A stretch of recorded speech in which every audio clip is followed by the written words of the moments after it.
Welcome to Life Stories Network, where real-life drama and emotional stories come alive. Today, I am going to tell you about the moment my stepchildren shocked me by demanding something I never thought I'd hear.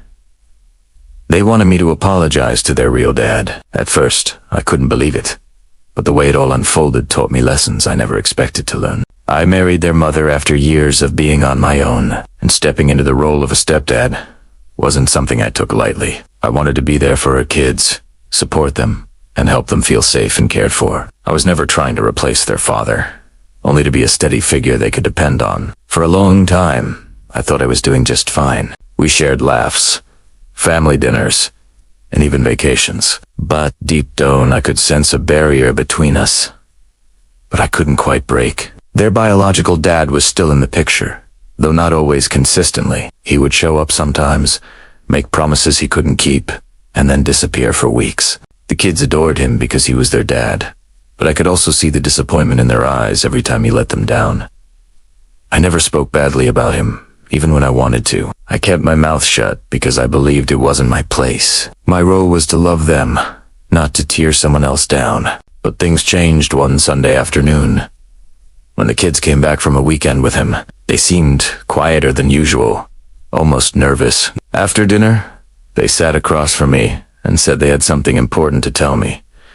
My heart started racing. I thought maybe something bad had happened at their dad's, but it was worse in a different way. They told me their dad was upset with me. He thought I was overstepping and acting like I was more important than he was. And then came the shock.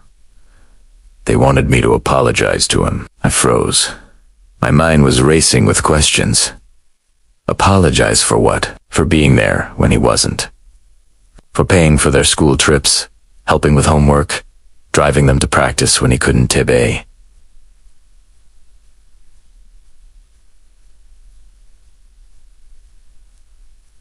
When he couldn't tib A but dared. I couldn't wrap my head around it. My first instinct was to laugh, because it sounded so absurd. But when I looked at their faces, I realized they were dead serious. This wasn't a joke. They truly believed I owed their dad an apology. In that moment, 1,000 emotions hit me at once.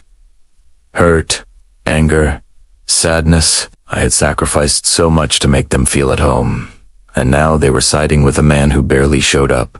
It felt like a slap in the face. I wanted to shout, to tell them the truth about their father's absence, his broken promises, and his careless words. But I bit my tongue because I didn't want to be the villain in their story. I knew if I lashed out, I would lose them completely. Instead, I asked them why. Why did they think I needed to say sorry? Their answer cut me deeper than anything else. Because you make him feel like you're trying to take his place. That broke me. I wasn't trying to take his place. I was trying to fill the gaps he left, the holes in their lives he didn't bother to cover. But they didn't see it that way. They saw a tug-of-war between two men, and they were caught in the middle.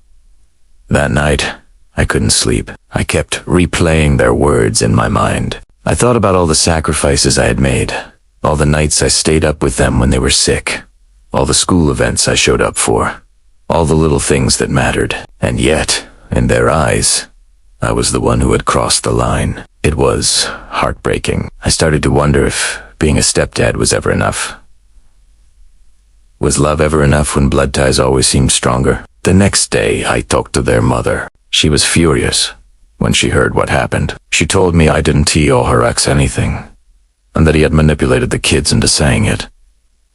But hearing that didn't make it any easier. It didn't change the fact that the words came from their mouths. Words have power, and those words pierced me in a way I couldn't shake off. Days turned into weeks, and the tension in the house grew. The kids were colder toward me, almost like they were testing to see if I would break. I stayed quiet, patient, and tried not to let it show how much it hurt. But inside, I felt myself slowly pulling away. I wondered if maybe stepping back was the best thing to do. Maybe if I gave them space, they would see that I wasn't trying to replace anyone. One evening, the youngest came to me crying. She said she didn't really want me to apologize, but felt like she had to say it because her dad told them I was disrespecting him. My heart sank.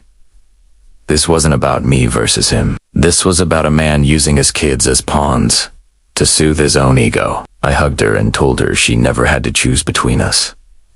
that I loved her no matter what. And in that moment, I realized something important. Apologies aren't always about who's right or wrong. Sometimes they're about peace. But this wasn't one of those times. If I apologized to their dad, I'd be validating his lies and teaching the kids that manipulation works.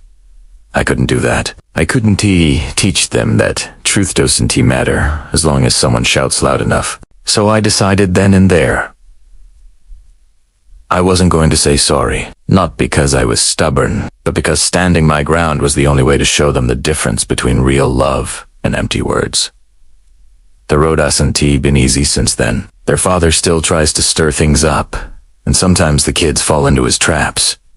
But slowly, I've noticed changes. They've started to see who shows up and who doesn't. They've started to realize who's really there for them when the world feels heavy. I don't need them to call me dad or to see me as a replacement. All I want is for them to know that my love is steady, that I won't walk away no matter how messy things get. Looking back, I realized that moment was a test, not just of my patience, but of my strength as a step. It taught me that love in blended families isn't straightforward. It's messy, complicated, and sometimes painful, but it's also worth fighting for. And if I had to go through it all again, I would. Because even though they once asked me to apologize for being there, I know in time they'll see the truth. Love isn't about words or labels. It's about showing up, and that's something I'll never stop doing.